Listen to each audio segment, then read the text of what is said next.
Hey everybody, I know it's been a little while since I last had an update. I've basically just been living here in Hanoi, Vietnam, and I've been pretty preoccupied with projects and things online. I work on the go on my laptop, so I haven't quite explored Vietnam as much as I do other countries. But I will have a small Hanoi travel guide coming up in the future, and by the time you watch this video, I should have up an epic Japan travel guide, which is really awesome. Currently, the plan is, so I've been here in Hanoi for like 3 weeks, living here, vibing the place out, kind of deciding if I want to move here to teach English or something like that in the future. Not sure yet, but I do like Hanoi. I've definitely enjoyed my time here, and the current plan is in just 2 days I am booking a flight out of here and going to India, starting with Rajasthan, a desert land that's going to be hot as hell, kind of going during off season. But it's also really exciting. I can't wait to go there. There'll be some really exciting videos coming up. So that's kind of the current status of things. So it's been fun here in Hanoi. I really like it. There's some downsides and then there's some upsides. Okay. So downsides is that the traffic, unlike other Southeast Asian cities I've been to, walking around Hanoi is kind of a nightmare. And so, for example, the sidewalks only have enough room for the shops that are on every square inch of sidewalk plus the motorbikes. So there's no space to walk. You have to walk along the road, the edge of the road, but then the motorbikes are trying to drive you off of the edge of the road back into where you have no room to walk. And so you pretty much have to just alpha male your way through. But then, unlike other Southeast Asian cities, it's kind of like the motorbike drivers really are trying to push you off, like they're not courteous. And I didn't realize how much better it actually is in Philippines and Indonesia and even Thailand since coming to Vietnam, where that really is kind of an issue. But I hear it's mostly like a Hanoi thing. If I were to be relocating somewhere smaller, more quaint, like Da Nang, I don't think this would be such a big problem. So in Hanoi, that extreme traffic and nowhere to walk is a problem. Later at night, this issue isn't so bad. Any other downsides? I was told coming in that the people in Hanoi are not as friendly. I noticed that. It's kind of like the East European kind of thing where it's like they kind of don't like you until they get to know you, and then they are your best friend forever. And I still prefer that than the American style, which is smile and pretend you're friends, but deep down inside, like you wish the person didn't exist. So I don't really mind that so bad. Upsides, many more upsides than downsides. One of the things that's so great about Vietnam, and I really would say that Vietnam might be number one for food. And it's funny because going in, some people told me, the food in Vietnam is so bland by comparison to Thailand. Well, really what's going on is that, for one thing, the food tends to be more healthy, so it's not as deep fried as, for example, Thai food. So it's, kind of spoiled Western backpackers will interpret that as being not as flavorful, whereas in reality, the flavors are more complex.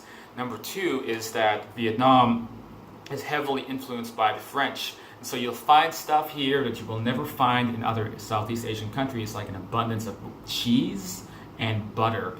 And banh mi, which is a type of sandwich, and banh mi is all over the place, and it's just so good. It depends a lot on which restaurant you go to, but basically they're just sandwiches, and they might have like fresh herbs, sometimes cheese, but usually like a pate, which is basically like liverwurst or something, but it is definitely a French style.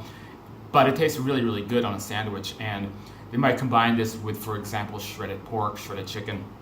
There's vegetarian options as well with tofu. And, there's many different banh mi restaurants I've eaten at, so it depends on which one I go to in terms of flavor. But the banh mi that is filled with butter is definitely the best banh mi that you can eat. So when sometimes they'll cook the bread basically in butter, and so you have this really flavorful buttery sandwich. So in addition to that, being a country inspired from the French, well, inspired, be a euphemism for after having been ruthlessly colonized for 100 years, but that influence has led to a baking culture. And so I just bought some assortment of brownies, tiramisu, something else from a bakery that's down the street. And so now we'll come to the main part of this video. I bought something called corn milk. So this is Vietnamese corn milk. I've never heard about corn milk. I, of course, know about soy milk and almond milk and hemp milk and every milk under the sun back in California. So I've never heard about corn milk, so this is a Vietnamese thing. This is homemade from this little bakery. And so I'm going to try this out and see what it tastes like for everybody here watching. I'm sure some of my vegan friends might be interested in a new milk variety. And hopefully it tastes good with these pastries I bought. So let's find out. So I'm going to open this up.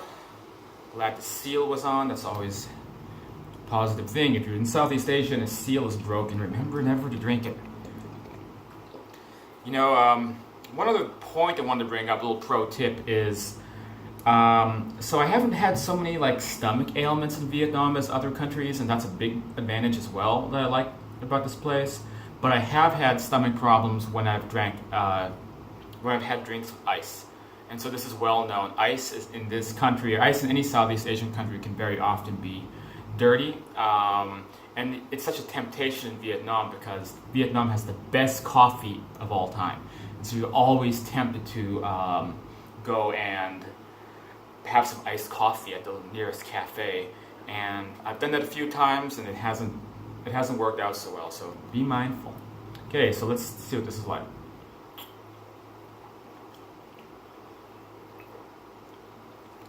Okay, it's kind of thick. It has a kind of like an egg yolky consistency, which may turn some people off. It's definitely a bit sweet. And it has a strong kind of corn flavor. I guess kind of what you might imagine it to be.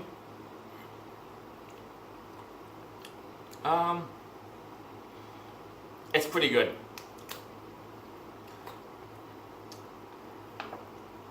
I guess that's all I can say. It's pretty good. It doesn't rock my world. It definitely seems like something you might kind of subsist on, like, you know, something that comes from the old country, from a village or something like that. Would this go over well in the States? Yeah. I think if you loaded this up at Whole Foods back in the States, I think it would be a good seller. People who want to take a break from almond milk and all of the other milks. And I'm sure it's probably really cheap to make because it's corn, you know, I mean.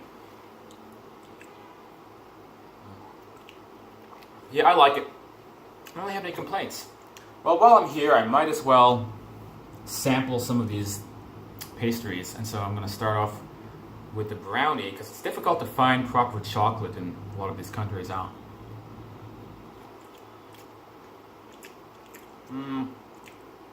So. The chocolate, like I said, the chocolate can be difficult to come by. Like they do their best, I think, in Vietnam more than other countries, but tiramisu, it's okay.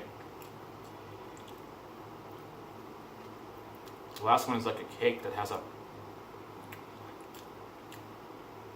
maybe a coffee frosting on top. Pastries are okay. You know, I know that they're working with fewer ingredients out here, so it's not gonna like blow my mind like eating a pastry in Japan or in Europe. But given how cheap this is, I mean, let's see, so this whole box of these little pastries was about 50 cents. So given the price, I mean, you can't beat that. Well, I guess that's it for this video. Yeah, like I said, please check out the Japan travel guide that I'm about to release.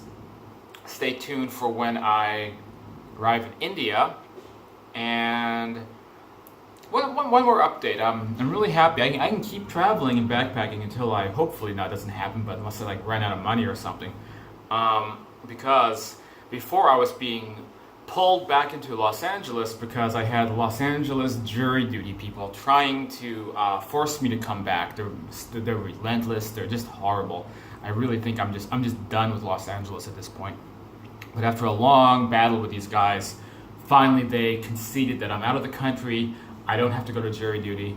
So I'm free as a bird. So we get to keep going, keep making videos, keep exploring places, and we'll see what happens next. All right, this is Cyrus. If you'd like to hit that subscribe button and notification bell, or shoot me a message. Cyrus the Explorer here, and I'll get you guys on that next video coming up.